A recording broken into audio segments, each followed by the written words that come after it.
Hey, what's going on, everybody? You're listening to Mortified, the Hot Ones Quest. It's it's the podcast with hot questions and even hotter wings, where two long-distance friends spouts media recommendations, all in hopes the other will like it. I'm Aaron Voigt. I'm Leyla, I guess. And this week, we celebrate our birthdays with the Scorpio season hot sauce gauntlet. Before we hurt our mouths and asses very badly, remember you can help us on Mortified the Legitimacy Quest by subscribing to us on YouTube, iTunes, or Spotify, or following us on Tumblr at MortifiedPod. Leyla. Aaron? Do you consider yourself to be a person with pretty high spice tolerance? I disappoint my Middle Eastern ancestry. I'm pretty middling. What about you? So, yeah, right. So I'm from Central Illinois, Central Indiana. Relative to most Midwesterners, I have a pretty high spice tolerance. But, among, Indian and South Asian people, I think I'm probably in the middle, right? My family's from, Singapore, Southeast Asia, right? Which has, of the subcontinent, has a little bit higher spice tolerance. But, I got nothing on Thai people, right? Thai people are typically have the spiciest, foods in Asia. I think that's broadly true. Oh, yeah. Have you ever had a Thai pepper? They're insane. Yeah, no, I went to, me and my wife went to a friend, my Indian friend, and we all had Thai curry, and she was like, oh, I can handle this easily, and had the spiciest, and it was in pain for the rest of the night. And I was like, yeah, no. But yeah, no, I try to be that kind of person who is very good with spicy food. It is a point of pride for me, but I've never really messed with hot sauces on a turbo super hot level, which is why when you got our group chat into Hot Ones, I think you showed us the Aubrey Plaza Versus video, or with Patti LuPone. Iconic video.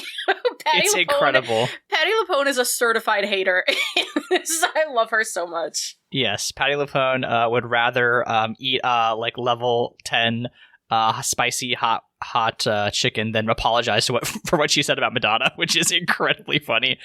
Shout outs to Patty. But yeah, I've wanted to do a hot sauce challenge for a while because I feel like I should be good at it. But having studied the art of Hot Ones hosted by Sean Evans, I know that is the path through failure. Mm-hmm. If you come in overconfident, you're going to lose. Mm-hmm. We're coming in, I think, appropriately humble. Right. We pre-gamed for this, and by pre-gamed, I mean had Tums and Pepto-Bismol. Yeah, so. Let's remember this is our special for us for our birthdays, and we are in our 30s. Yes. This is also notably recorded on October 19th. This will be coming out probably after or around the American election in 2024. So if we seem pretty happy, that's why. Yeah. We're safe in October right now. Yes. So in order to hopefully suffer for the sins of our country, we are going to put ourselves through a spicy gauntlet. I did a little bit of research on this, but we're going to kind of conduct it like Sean Evans does Hot Ones. So we've got questions for each other. Mm-hmm. But I think this is one of our more self-indulgent episodes. Not probably one for first-time listeners. If you're interested in Leyla's work in game dev, I'd recommend checking out our episode on Iron Lung, which I think is probably one of our best episodes ever. Great game, great episode. If you're interested in what I do for tabletop games, we do have a couple of actual plays, including Riley Hopkins' Interstitial. We did one with Our Farm Becomes the Battlefield. We will occasionally do. We have to schedule another tabletop game soon. But yeah, we need to play that Fast and Furious one. Yes, absolutely. But yeah, today we are just going to put ourselves through the Hot Ones gauntlet. We're not going to do the full 10, but Leyla graciously sent me 6 hot sauces. But yeah, Leyla, what was your mentality going into this? How did you prepare for this challenge? Well, so the way this came about is that I didn't realize that was your first time seeing Hot Ones. I thought you had seen a couple, but you did go down the rabbit hole after that Patti LuPone video. Yes. And now you and I are fans. So I've also always wanted to do Hot Ones because I think I don't think I'm going to be good. I think I'm going to melt down around the bomb, but I do think it's going to be funny. And for me, when you said, God, I want to do an interview show like Hot Ones, I can't help but yes and your bit. And so I did send you 6 hot sauces because this is also, I know I'm never going to get famous enough to be on Hot Ones. Right. And I don't want to be famous enough to be on Hot Ones. Yes, also that. you know, he's getting like Megan the Stallion now. I don't want to be that famous. So this is my chance, Aaron. Thank you for facilitating this. Happy birthday, King. Thank you for being my friend. I love these Scorpio season episodes. They're very funny. Yes. I went back and listened to some of our previous ones.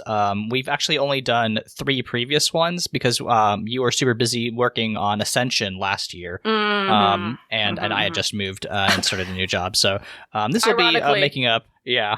Wearing my Ascension hoodie today. Yes, I noticed that. But yeah, this will be an interesting one. I do remember the last time we did a Scorpio season was in 2022. And we did both at separate points say that we hated each other during it because of our opinions on Tumblr sexy men. So that's very funny. So we'll see if our friendship survives this as well. I think our friendship has become stronger and harder in the time since. I'm very excited to do this with you. I am frightened. So fun little factoid before we get into the questions. Heatonist, the company that most of these hot sauces are sold through, is only sells like not organic but like natural hot sauces, and so they don't have Da Bomb that you see on the show. They have something called Da Bomb Evolution, which I am actually more frightened of because it's an unknown quantity. It's not going to be the same one that everybody like has that visceral reaction to. It's going to be something entirely different, or not entirely different, but a different visceral reaction. Yeah. Okay. Well, let's. Shall we? Our first hot sauce is the classic chili maple. Classic chili maple coming in at a 1600 on the Scoville unit measuring system. So I did a little bit of, while we're saucing our sauces, I did a little bit of research on the Scoville system. Invented in 1912 after American pharmacist Wilbur Scoville. And by research, I do mean I just went to Wikipedia. But yeah, Mr. Scoville's method is very silly because basically it's like you take a dried pepper and you extract the capsaicinoids. Yeah, you extract basically the capsaicin from it. You dilute it in a solution of sugar water, and then you have a panel of 5 people, and you keep diluting that extraction of capsaicin until the point where 3 of the 5 can no longer taste it, and and the amount of times it needs to be diluted is the rating. Okay. So like, sure. It's a wild system. I think it makes no sense, but that's where the Scoville unit measuring system comes from.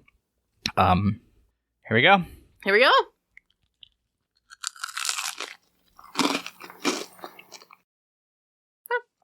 That's tasty. Delicious. Yeah, It you works. can taste the maple. Absolutely. It's very sweet. Yeah, very, very low burn. I'm not getting a whole lot of heat in here, but it's just like a really nice sauce. Yeah, I'm glad that this is the one. Well, we have full-size bottles of all but the last dab, but this will be nice to have around. Yeah.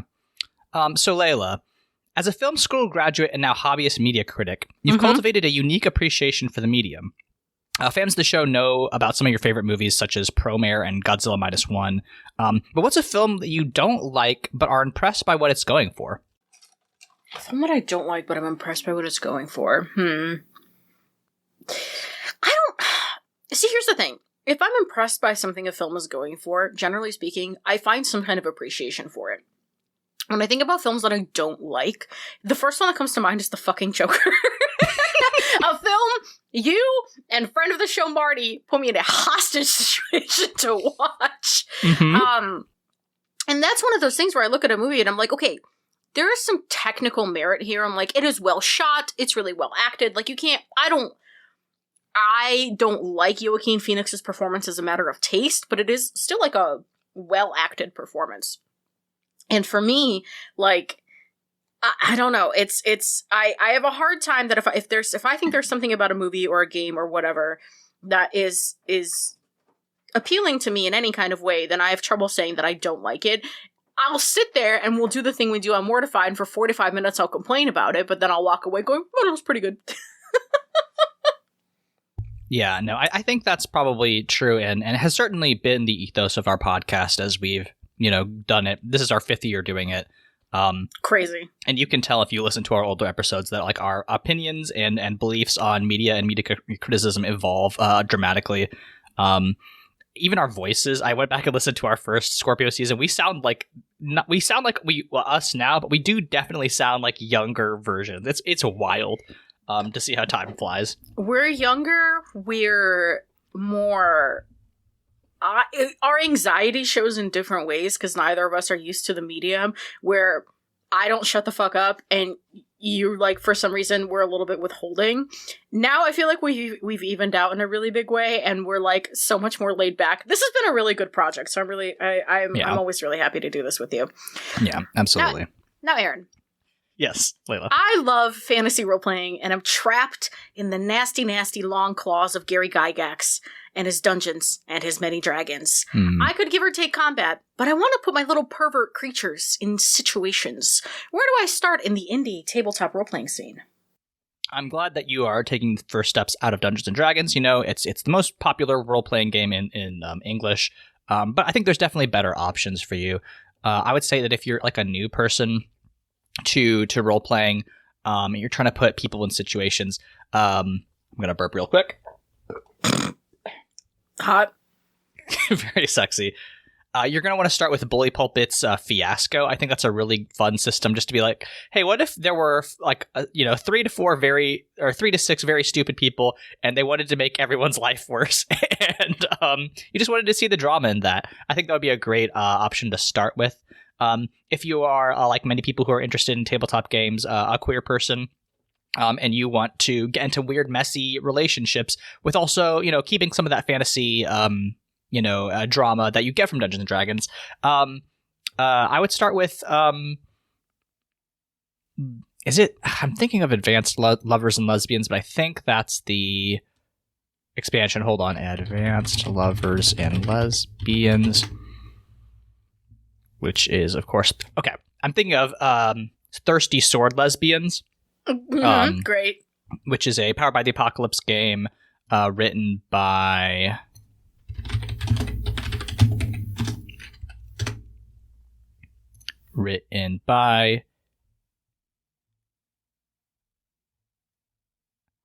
April Kit Walsh.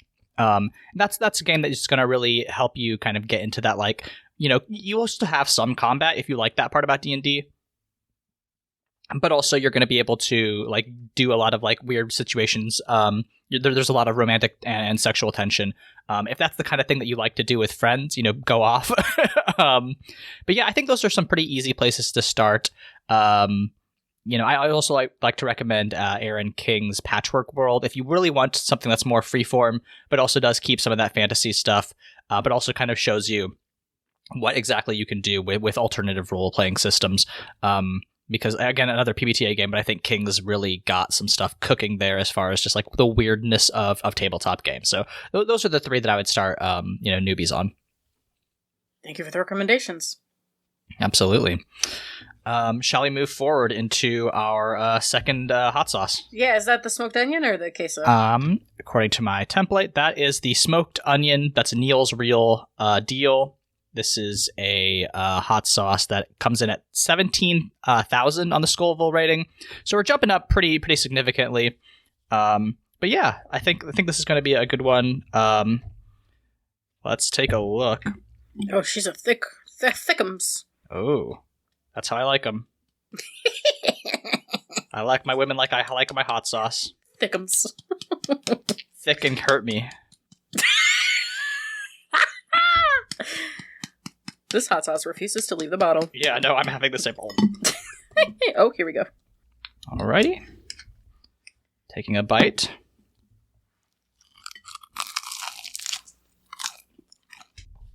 I mean, pretty nice, I think. I think it's a slower burn. I can feel that burn coming up later. Apparently inspired by Trinidadian spices. Apparently using a 100-year-old Scotch bonnet pepper sauce recipe, given to Neil by his great-grandma. Shout-outs to Grandma Neil. Yeah, I mean, I think that's a very pleasant sauce. That's definitely... We're still in the realm of, like, this is something that's probably going to get regular use at my household, right? Yeah, absolutely, same. I'm barely getting any heat. Yeah. So far, this is where you get cocky, right? You get a couple sauces and you're like, oh, this ain't shit, right? Yeah, exactly. So we gotta, yeah. I'm Play it safe. happy to get cocky right now. Okay, yeah. I mean, how bad could it be? How bad could Could it it be? The Lorax 2012, everybody. A good episode on the podcast. Yeah. Leyla, so you are a game designer, writer, artist. You are a creative in every sense of the word, right? Sure. And you've been doing various forms of creative activity, since you were a young person. Can you talk a little bit about your thematic influences, inspirations, or patterns you've seen as you're into your third decade now? What are those kind of things that you draw from that you find interesting, and that you see yourself bringing up over and over again in your work? Yeah. So, I'm a game developer. I don't know if I'm a game designer. But for me, I feel like I'm really drawn to role-playing experiences, and through those role-playing experiences, I think I consistently seek out themes of like loneliness and what you do about it, and I can connect most anything back to diaspora and finding like companionship in unlikely places. I think those are the things that for me really resonate, and it's it's so funny because if you meet me in real life, like, and you know me as a person, I'm like this highly independent, like very career oriented, very forward moving person. And I think, I couldn't afford therapy for a very long time because this country's healthcare system is quite fucked. And so fantasy for me was just a really easy way to kind of explore the ways in which I felt lonely or abandoned as a kid, or in which like being an immigrant affected me, or being undiagnosed, like neurodivergent, and like always feeling kind of left out and not being sure why I, like as a kid, why everybody found me annoying or why everybody left me out constantly. And like having all these like really complicated feelings that I'm working out with a very lovely therapist, shouts to her, like having this avenue to instead be like, okay, not only am I exploring these feelings, but I also have agency in this world. The things that I do matter, because when you're a kid, nothing fucking matters that you do, right? But instead having this be like, I'm saving a world, or I'm saving, if I'm playing Xenosaga, I'm saving Mary Magdalene? I don't know. That game is bonkers. I love it so much. But I think that has stayed with me. And I think in kind of my recent creative projects, or the way that I think creatively, is I went through this phase in my 20s where I was like, everything is derivative and everything I make is derivative, and like there's no original ideas, and like originality is that doesn't matter, because even if I write Kingdom Hearts right now, like if I take the script of Kingdom Hearts and then I redirect Kingdom Hearts, that's still a different Kingdom Hearts because it's through my lens, and my lens will always emphasize different elements than a different director.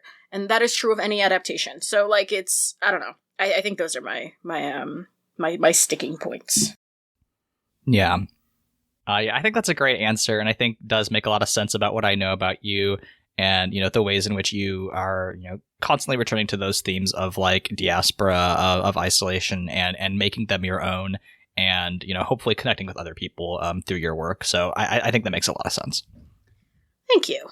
Aaron, we've been friends through the most troubling, scariest elections in the living memory of U.S. history.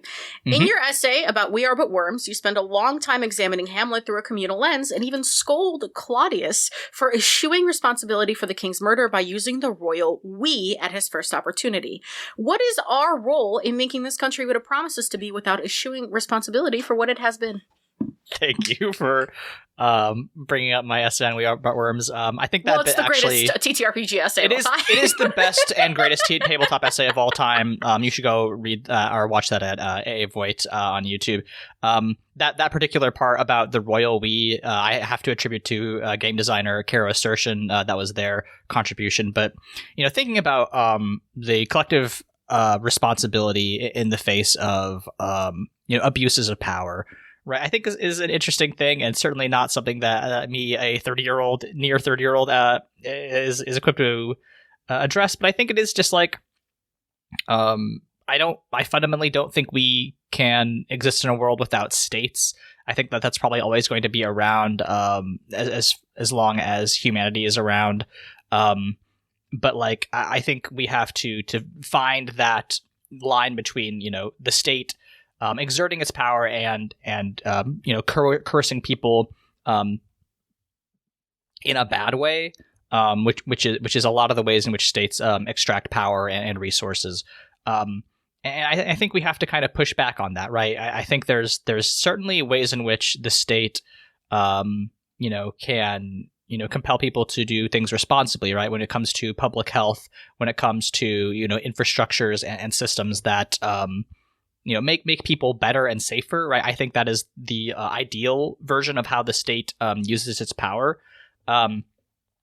But then, you know, when all of the other things, the horrible, you know, the wars and, you know, evil policies that states will bring down on people, right? I think that's when we have to, you know, exert our will collectively, and right, and unfortunately, an individual citizen is basically never going to be able to stop the state. The state wins every time, but that is kind of why you have to, you know, start with small groups of people together and move, you know, as a collective towards, you know, achievable markers, right? You don't shift policy over a period of months. You shift policy over a period of decades, if you're lucky. And I think that really is just like building up that grassroots support, right? You start with a snowball effect. You get a couple people, and you know, get a petition in front of your local, you know, city hall, your city council, right? You know, start supporting a candidate for, you know, your state, you know, whatever your state representative body is, and you push them to become an advocate for, you know, safer, you know, policies. Specifically, I'm thinking of like, you know, I used to live in a town in Indiana where there was a lot of like pro, you know, safe drug use policies in a state which is generally not, you know, for that, right? Say safe injection, you know, needle exchanges, things like that. And I mean, I think that is really truly the only way that we as a people are able to meaningfully affect policy and power, because, you know, the state is a thing that is difficult and scary to fight, and the only way we can fight it is together. Hell yeah. What a beautiful message. Thank you. You know, I've worked in public roles for a long time, so I think a lot about my relationship with the state. I believe our next hot sauce is queso sin queso? Yes. Queso sin queso is like a vegan cheese replacement. So it is absolutely supposed to replicate the texture and I think taste of cheese. It is coming in at a 52,000 on the Scoville rating. So I'm very excited to see what this little guy tastes like.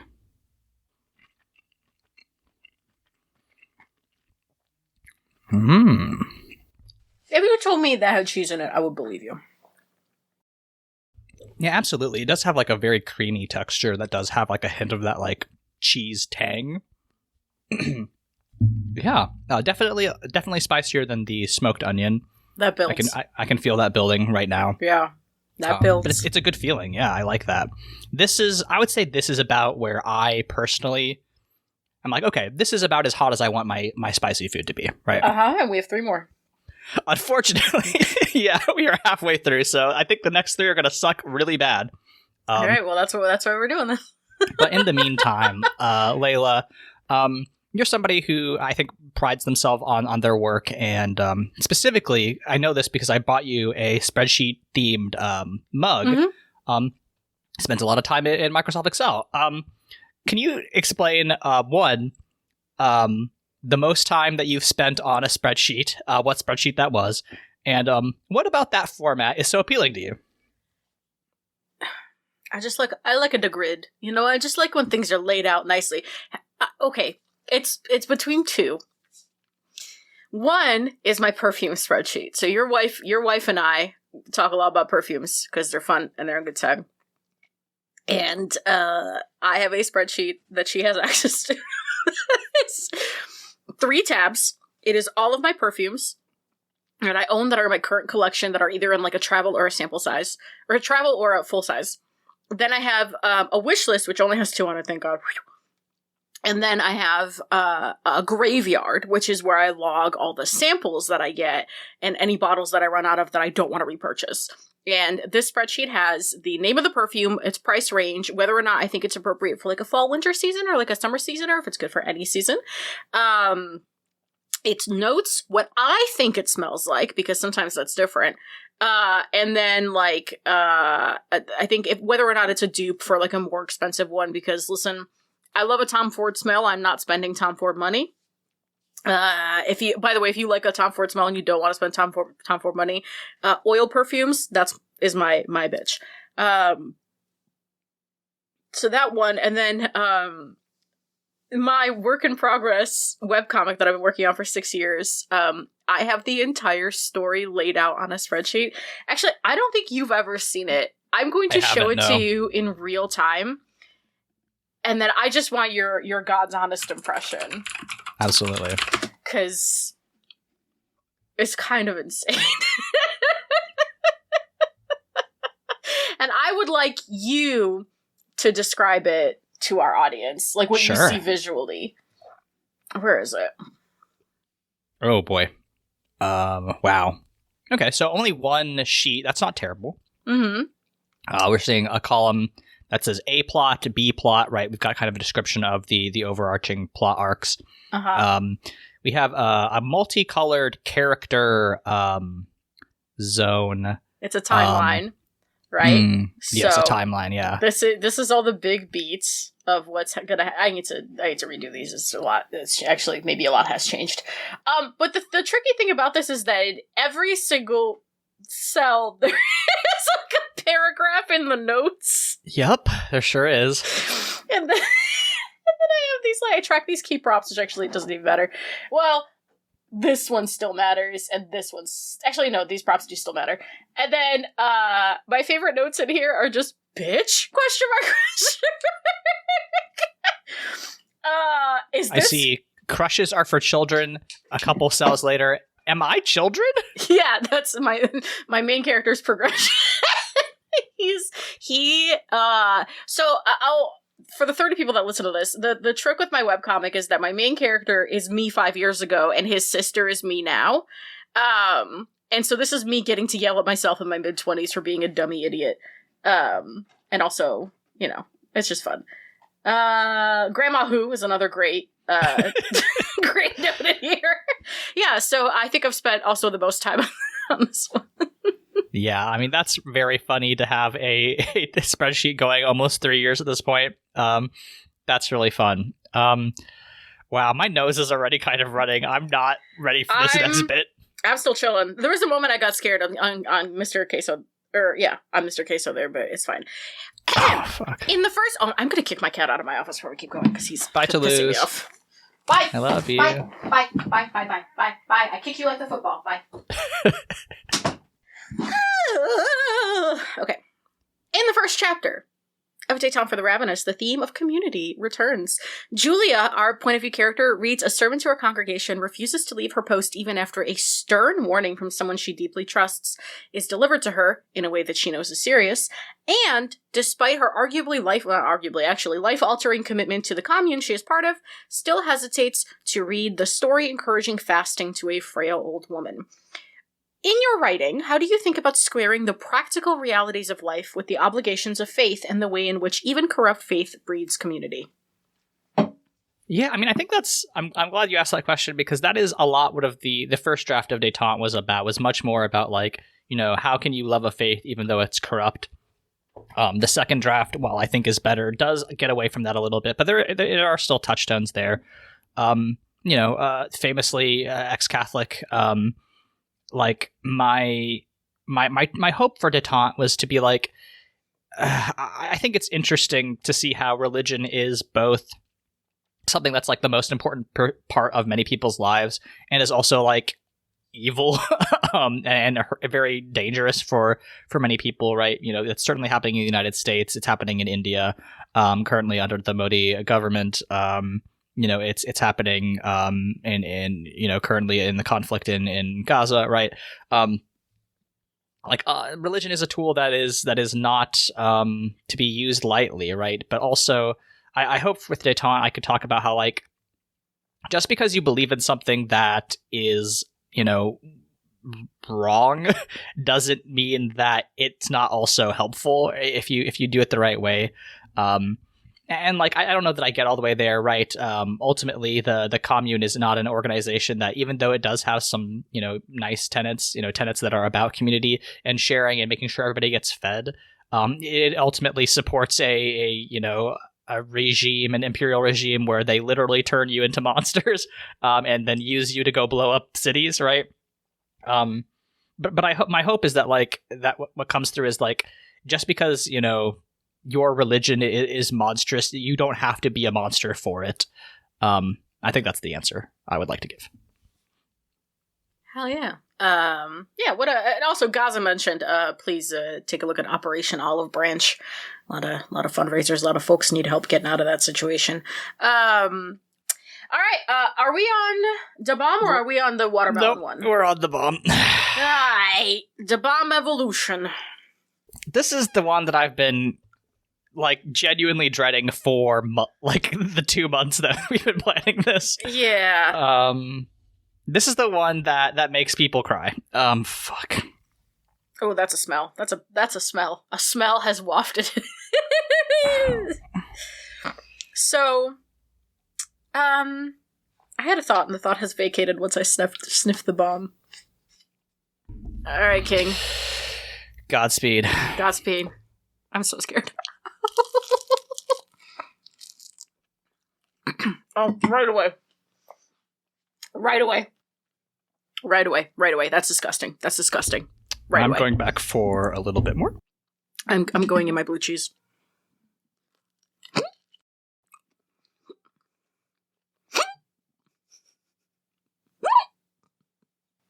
I have the hiccups immediately. Oh, good. Oh, that's building. Oh, I hate that. So I'm glad. For me, it hasn't hit me immediately. Oh, wait. Yep, spoke to. Oh, fuck. Here it comes. Yeah. Oh, God. It's like a bonfire building in my mouth. I can feel it radiating. Oh, fuck. Oh, my God.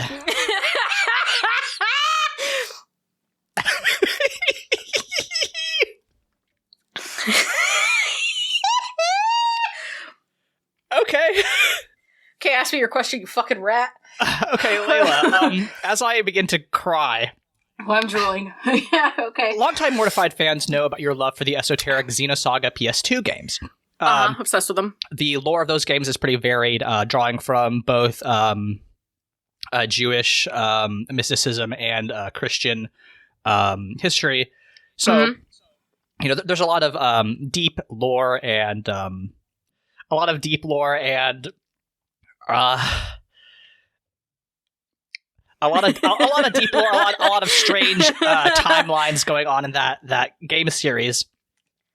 Part of that involves something called the Miltian conflict. Can you explain what the Miltian conflict is for our listeners right now? You. Oh my god. The Miltian conflict started when Joachim Mizrahi, the alleged madman, set off a fucking signal of some sort, and all of the, not, what the fuck are they called? The Realians. There's like, the Realians are like human-like constructs, but they're robots and they're like second-class citizens in society. And all of the like armed Realians that were responsible for security, I'm drooling so much, went haywire, and started shooting up all of Milsha. And one of the Joachim Mizrahi perished in the conflict. Our main character, Shion Uzuki, her parents perished in the conflict, and she actually almost got killed by one of the corrupted Realians. I mean, that's a flashback we revisit all the time.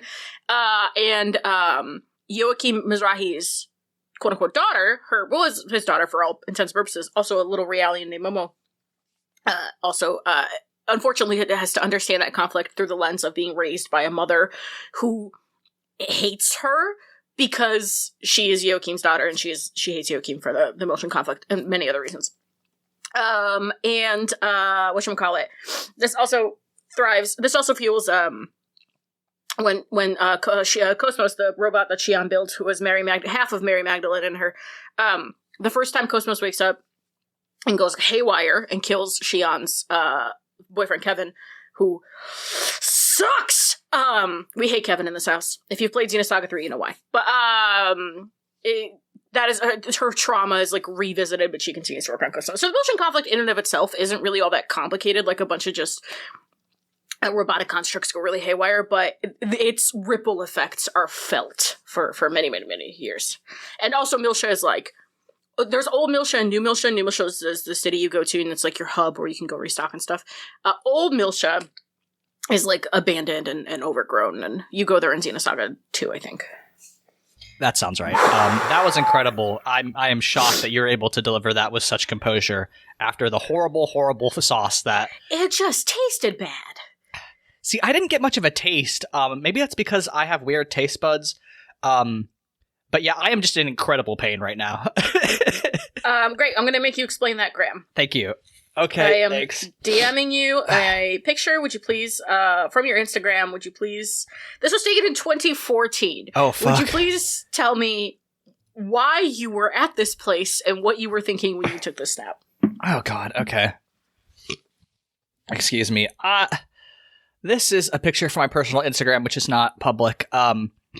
It is a quote from the Chicago Field Museum. I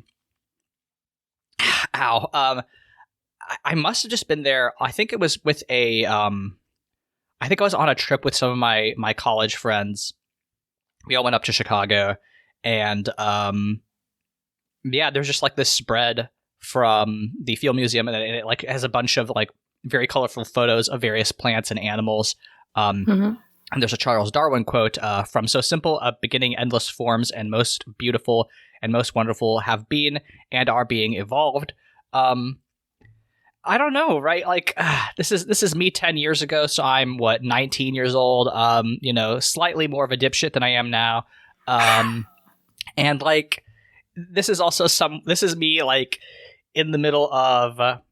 I got really into like atheist, like YouTube there a year before that because I was coming out of my Catholicism and trying to find an ideology to replace it. So like maybe there's some of that like, oh yeah, atheism's cool. I'm I don't think I ever really got to the point where I was like, oh yeah, Richard Dawkins is my dog. But like yeah, Name of the episode. Yeah, but, I think that's just a fun. I thought the lights were pretty. Is ultimately where it comes down to. All right, tracks for me. Let's water. Oh, I dipped my whole thumb into blue cheese. Wow, that sucked. For the record, yeah. Listeners, I've been drinking water and Miller High Life alternately throughout all of these. So like, I'm not super brave. I'm keeping the heat down for the most part. But that was really bad. That one hurt. Milk and Gatorade on my end, and there's ice cream on standby. Next one is Alchemy Pepper's hop sauce. This is the one where we have a difference. So when I bought Aaron's sauces, I bought him the last bottle of our penultimate sauce. So I have a different one. I have Alchemy Pepper's hop sauce, hopped up hot sauce. It's Watermelon Ghost. And I've got the Smokin' Ed's world famous peppers unique garlic hot sauce. Excuse me. Do you know what the Scoville rating for yours are? I forgot, but I think they're roughly the similar. They're about the same. Yeah. Yeah. My unique garlic is coming in at 642,000. For the record, the bomb was 135,000. Look how violently red that is. That's very red. Oh God. All right. Oh, this is a thickums. Ooh. A juicy one. I'm scared. You can do it. Okay. I've heard this one. The reviews that I read of the unique garlic is that it's like genuinely very delicious, even though it's very hot. So I'm excited for this one. Yeah, same with the watermelon. All right, here we go. Nom nom.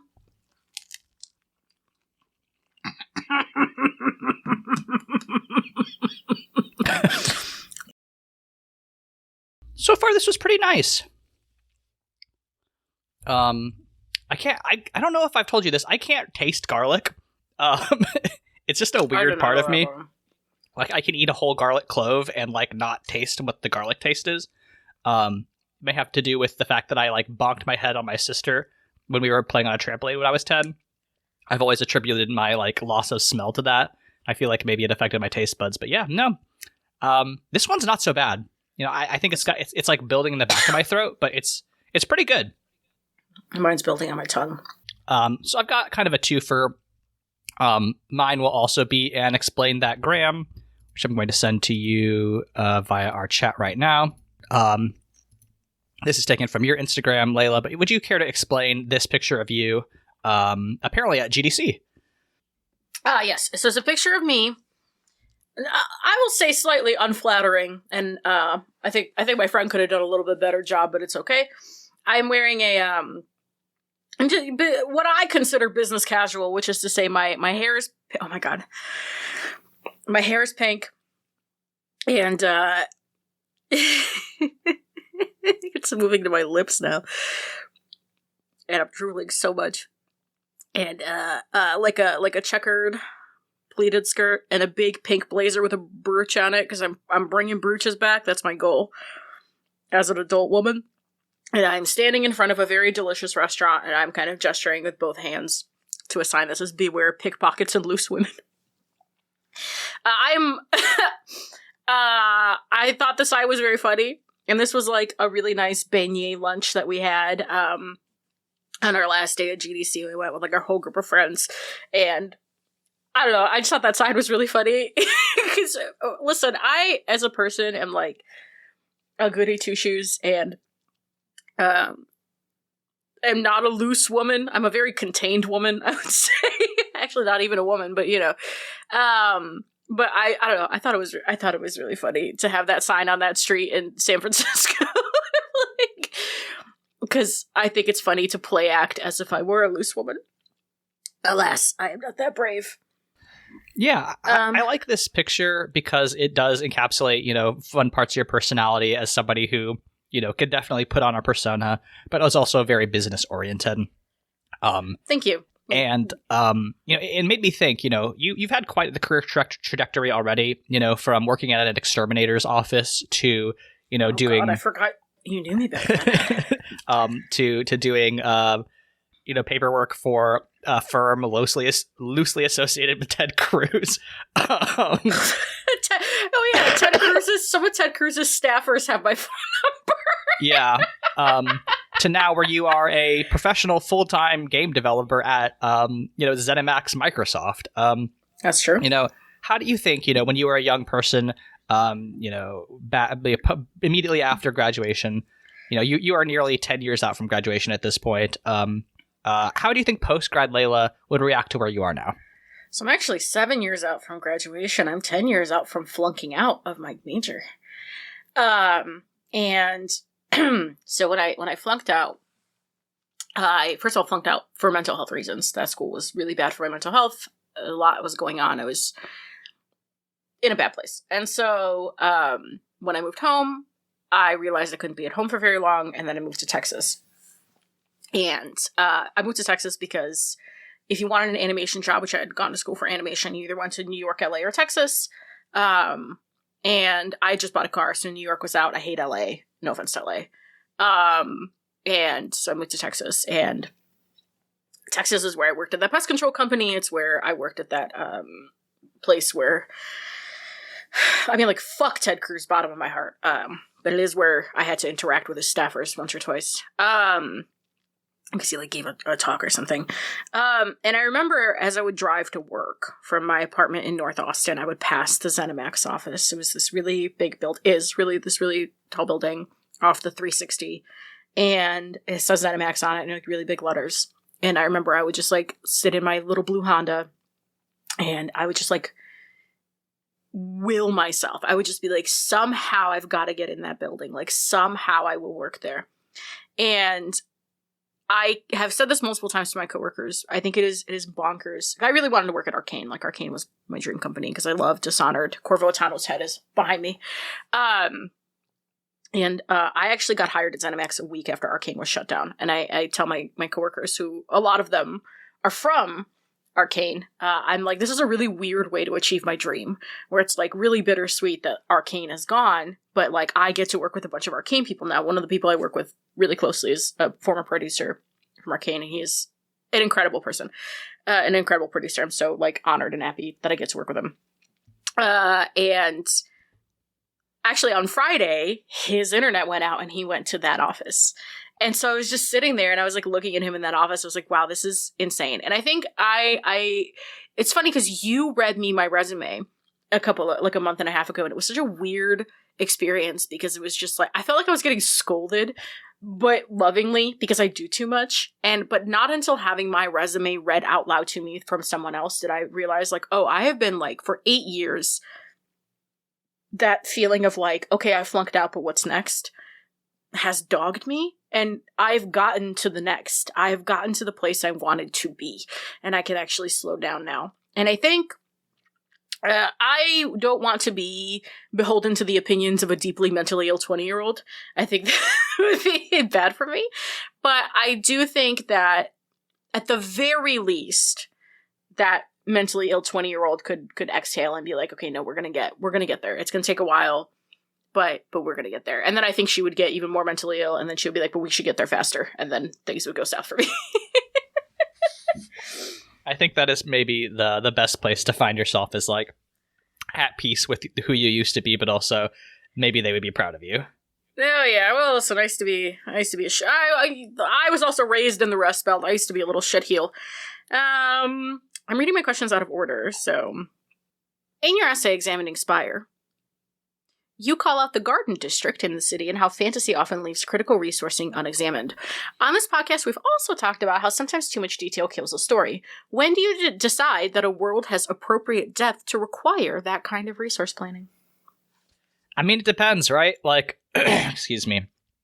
Like my book Detente doesn't have a whole lot of that kind of explanation because it's very straightforwardly about assassinating Pope Henry Kissinger. There's not a whole lot of understanding the economics of that world, unfortunately. But I think, yeah, like, it has to work with the kind of story you're telling. Like, in Fonda Lee's Grainbone saga, there is a lot of explanation of economics and politics. But I think that goes with the story that she's trying to tell. She's trying to tell this story over generations to show how, like, economics and politics affect this gang family and how, those things, weave into the world at large. So, I mean, it really just depends on the scope that you're trying to do. I know that's not, like, a fun or satisfying answer, but, like, you have to aim what you're hitting for, or hit what you're aiming for. And, yeah, I mean, like, I would love, I play Paradox games. I love those things where it's like, hey, let's just look at the economics of Empire for, 7 or 8 hours. But like, that's not what everybody's going for. But also, to be fair, at the end of the day, if you're interested in that stuff, write it, right? Because that's, good writers are perverts, to quote dominoclub.ish.io. You got to get into the shit that you care about. So if you care about that shit, write it. Most people don't, but if you have a weird economic system, I would love to read what you're working with. Mm-hmm. Oh, so you're going to read my fanfiction about how mages get taxed in Dragon Age? Yeah. I would love to read about mage taxation. That sounds sick. I think I've made the pitch on this podcast before, too. All right, it's time for the last dab. Fuck me, dude.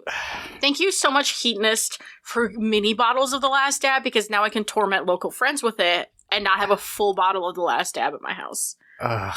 Because I don't like to waste food, so I would want to finish it. And It would be a real at what cost. Truly. Leyla, I don't know. Gosh. I don't know how well you have edited this in the future, but you can already tell I'm like sniffling and like coughing. I feel terrible, but like we made it, I think, Yeah. We've beat DJ Khaled, with the worst guest of all time, on Hot Ones. We've gotten 6 wings in. I mean, like, I'm excited. I did put a little bit extra on, as is tradition. As is tradition, I'm working on my little bit extra right now. This is gonna be incredibly painful, but after this, it's over, and we can have ice cream. And we can have ice cream and play a game or something. Yeah, okay. Woohoo! Woohoo! Ready? Let's do it, buddy. Cheers, bestie. This is a 2.6 million on the Scoville scale. But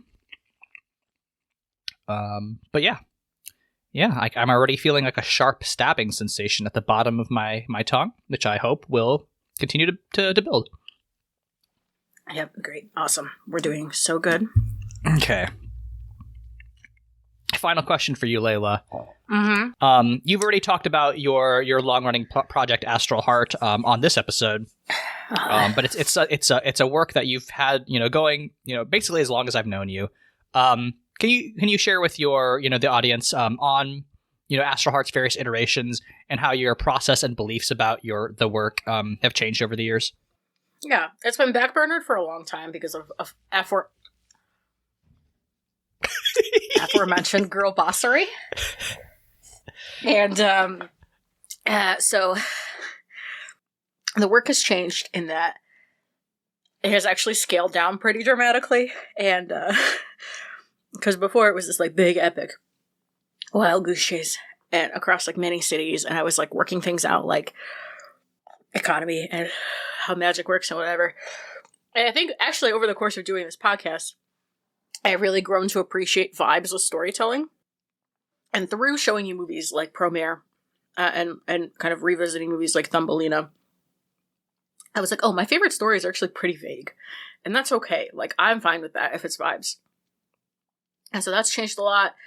I think the main characters have changed a lot, right? Because I've started to view them through a different lens. For some of them, I was having trouble coming up with like internal conflict. And I think the best one I've been able to come up with is one centered around like, what do they want? Which sounds really simple, but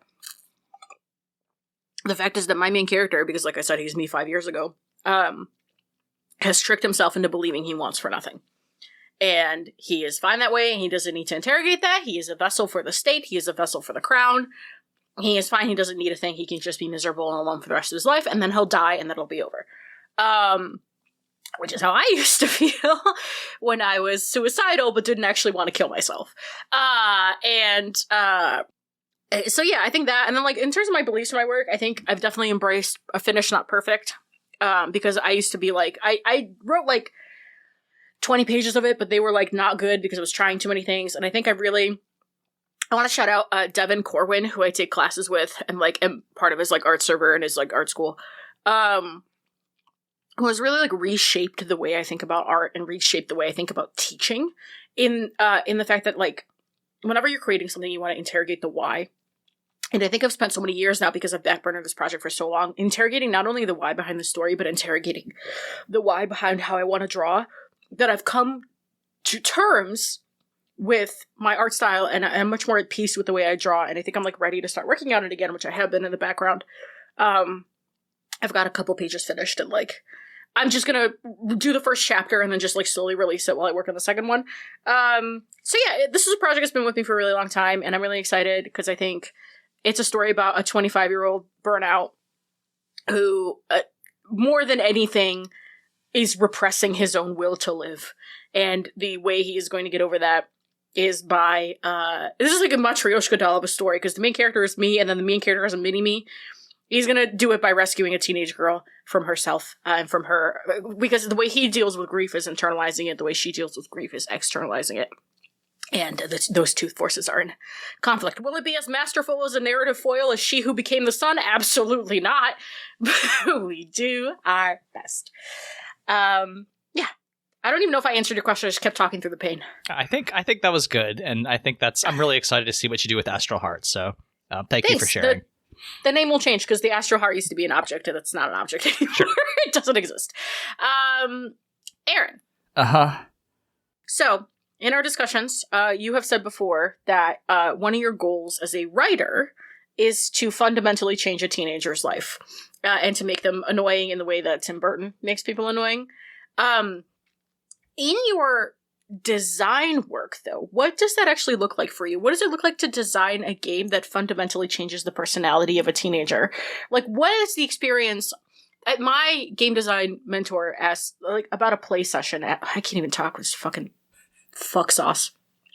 So, how emotionally would you want somebody to arrive to a game like that? And then, like, how do you set them up? And then what kind of change do you want them to undergo when they leave? As a game designer, like I broadly don't think I'm a very good game designer. I think I'm fine, right? But I'm basically always like copying off of somebody else's previously established system reference document. But as far as like creating a game that I think will really get into somebody's brain, it is similar to what you said, like about Excuse me. No. About Gatorade made that worse. It's similar to what you said about the films that you've liked that are mostly vibes, right? Like, I think you really have to come in with a strong aesthetic. That's why Tim Burton is so popular, right? Because he has that, like, you know, kind of like goth, edgy, you know, oeuvre that like immediately draws people to it. And then once you get drawn to that, you can see the sincerity underneath. So I think, yeah, like I think people like Grant Howitt and Chris Taylor who have very like vibes based games that are like, here's a very strong aesthetic and thematic pitch for a game. I think you start there and then you underlay it with sincerity, right? I think that's why The Top for the Ravenous as a game like it is broadly fine, right? But like what it's going for is something very weird and specific to its world. And yeah, I think if you double down on your, you know, vibes that you think are interesting, and by vibes, I mean, you know, aesthetic touchstones. I mean, ideas as far as like themes. I mean, like the tone that you're trying to hit. And then, you know, being very sincere about that. Like, you know, you cannot undercut your own argument. I think that's something that we've learned over the course of doing this podcast is like the worst media is the media that tries to not be completely about its own shit, or you have to buy into your own bullshit. Otherwise, you know, no one's going to believe in you. And then, yeah, and then I just like hope that somebody's older brother, you know, is playing it in the background and they pick up on that. And then they're like, oh shit, this is going to make me worse. And hope for the best. Older brothers provide such a necessary service to society. They really do. As one, I agree. Leyla, I think we're done. I think we did it. Yeah, we're on the other side of the wings of death. That was actually about what I expected. That was not as bad as I thought it was going to be. There were moments, but then they faded quickly. The bomb was definitely the worst. I hope I never eat that again as long as I live. The other ones I could eat though. I think I could eat all of the other ones with the rest of my chicken. Yeah, same. In fact, I'm going to get into Neil's Real Deal as soon as we're done recording. That's a great sauce. Leyla, with the wings of death behind us, there's nothing left to do but to roll out the red carpet. This camera, and this microphone. Let the people know what you got going on in your life.